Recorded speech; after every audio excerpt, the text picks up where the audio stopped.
UP विधानसभा का budget सत्र शुरू होते ही सत्र में हंगामे का माहौल बन गया। सुबह करीब 11 बजे राज्यपाल आनंदीबेन पटेल ने अपना अभिभाषण शुरू किया, लेकिन जैसे ही उन्होंने बोलना शुरू किया, समाजवादी पार्टी के विधायक वेल में आकर नारेबाजी करने लगे।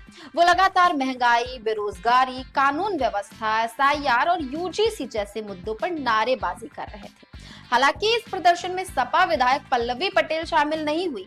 वो अपनी सीट पर ही बैठी रही और सब कुछ देख रही थी। बताया ये जा रहा है कि उनके और सपा पार्टी के बीच अभी मनमुटाव चल रहा है। इसके बावजूद सपा विधायक दल के मुख्य सचेतक कमाल अख्तर ने उन्हें विरोध प्रदर्शन में शामिल होने के लिए बुलाया, लेकिन पल्लवी ने इनकार कर दिया। इससे पहले सपा एमएलसी आशुतोष सिन्हा साइकिल पर अहिल्याबाई की तस्वीर लेकर विधानसभा पहुंचे। उन्होंने कहा कि भाजपा सरकार वाराणसी में लगातार मंदिरों को तोड़ रही है।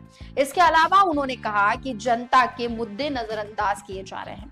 इसी बीच सपा के अन्य विधायकों ने विधानसभा परिसर में जोरदार प्रदर्शन किया और तख्तियां लहराई, जिन पर लोकतंत्र की हत्या और किसान, महिला, बेरोजगारी जैसी समस्याओं का जिक्र था। वहीं मुख्यमंत्री योगी आदित्यनाथ ने कहा कि सदन संवाद से चलता है, कार्रवाई बाधित करने से नहीं।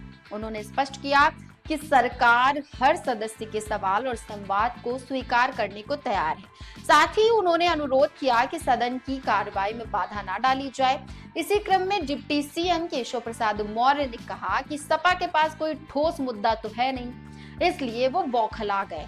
उन्होंने दावा किया कि सरकार लगातार विकास के कार्य कर रही है और विपक्ष जो है वो शिकायतें कर रही है। अखिलेश यादव ने इस दौरान भाजपा सरकार पर निशाना साधते हुए कहा कि भाजपा झूठ के अलावा कुछ बोलती ही नहीं है। उन्होंने ये भी सवाल उठाया कि यूपी ने प्रधानमंत्री बनाए हैं, लेकिन बुलेट ट्रेन कब आएगी?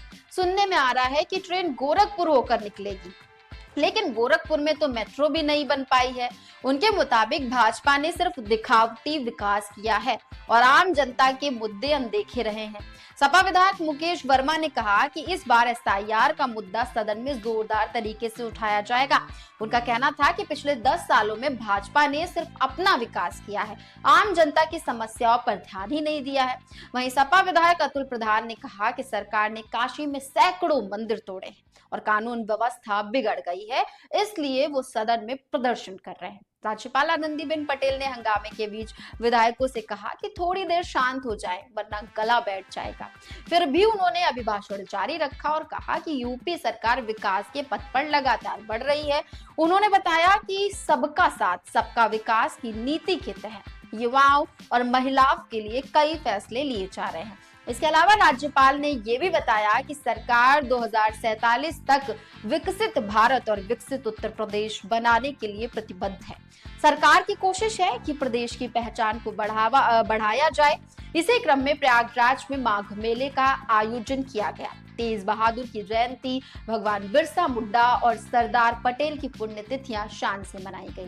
साथ ही पीएम मोदी ने लखनऊ में श्यामा प्रसाद मुखर्जी, अटल बिहारी वाजपेयी और पंडित दीनदयाल उपाध्याय के प्रेरणा स्थलों का उद्घाटन भी किया। विधानसभा के बाहर सुरक्षा के लिए पुलिस, पीएससी और आरआरएफ के जवान तैनात किए गए थे। इस दौरान सपा ने किसान, बेरोजगारी, महिला सुरक्षा, महंगाई और अन्य मुद्दों पर जोरदार प्रदर्शन किया। सपा एमएलसी आशुतोष सिन्हा ने कहा कि मंदिरों को तोड़ने के मुद्दे को लेकर सड़क से सदन तक का संघर्ष किया जाएगा। साथ ही विधायक रागिनी सोनकर ने आरोप लगाया कि भाजपा एक धर्म विशेष को निशाना बनाकर वोट काट रही है। कुल मिलाकर बजट सत्र का ये जो पहला दिन था, सपा और भाजपा के बीच राजनीतिक गर्मी काफी ज्यादा देखने को मिली। जहां सरकार ने अपनी उपलब्धियों को गिनाया, वहीं विपक्ष ने हंगामा कर जनता के मुद्दे उठाए। ये सत्र 10 दिनों तक चलेगा और 11 फरवरी को बजट पेश किया जाएगा, जबकि 20 फरवरी को पूरे बजट पर मतदान होगा।